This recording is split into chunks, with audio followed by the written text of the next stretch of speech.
Welcome back. We're talking about whether the violence and extremism espoused by jihadist groups is a warped distortion of Islam. Joining us from Tampa is author, journalist and activist Asra Nomani. She's the co-founder of the Muslim Reform Movement. Asra, thanks for joining us.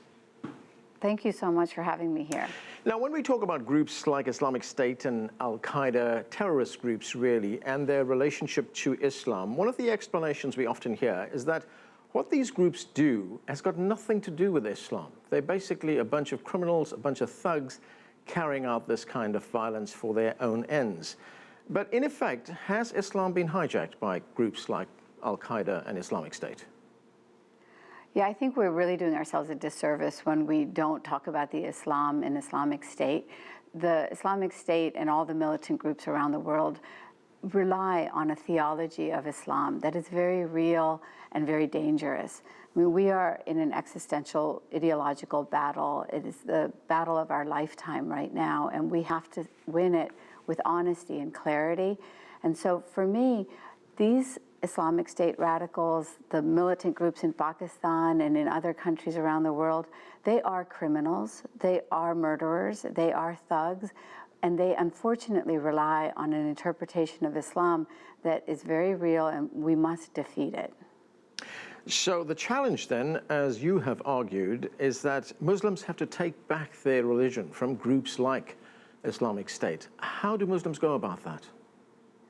Well, what happened is that in the development of Islam into the 21st century, we have had the emergence of an interpretation that is called Islamist. Islamist is separate from Islam in that Islamists want political governance. And what we have to do is challenge all of the theologies that depend on this vision of a caliphate or an Islamic state. And you know where that begins? It begins with the government of Saudi Arabia. It's out of the government of Saudi Arabia that we have had exported to the world this theology of Islam. Another word that I really hope your listeners can understand is this word called Salafism, because the ideology of Saudi Arabia is called Salafism.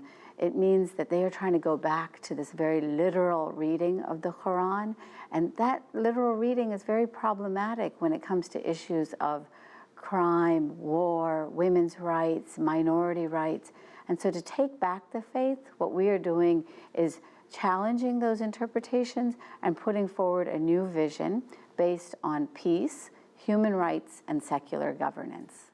Now, over the past few months, we've seen these cases of insidious racism, Islamophobia, as it's sometimes called. We see that even articulated by people who are running for president. How does one counter that? Well, it's funny that you use that word insidious, because I actually believe that the penetration of this ideology of Islam that is about political governance is very insidious in its arrival in the West. And so how do we counter it most effectively? I believe we most effectively counter these negative perceptions about Muslims by simply practicing an ideology of Islam that is honorable. Nobody will have anything bad to say about us if we actually police ourselves, if we police our mosques, if we police our countries, if we police our communities, and rid ourselves of this extremist interpretation of Islam. And ultimately, I feel like Muslims have a responsibility to stand up to this extremism, not just with shallow condemnations, but with a challenge to the actual ideas that are behind this extremism. And that means going back to the heart of Islam, to Mecca, Saudi Arabia, and going back into the hearts of our own lives and our own souls, and standing up for this idea of coexistence that we really believe Islam practices and preaches. Asra Nomani, thanks for being with us.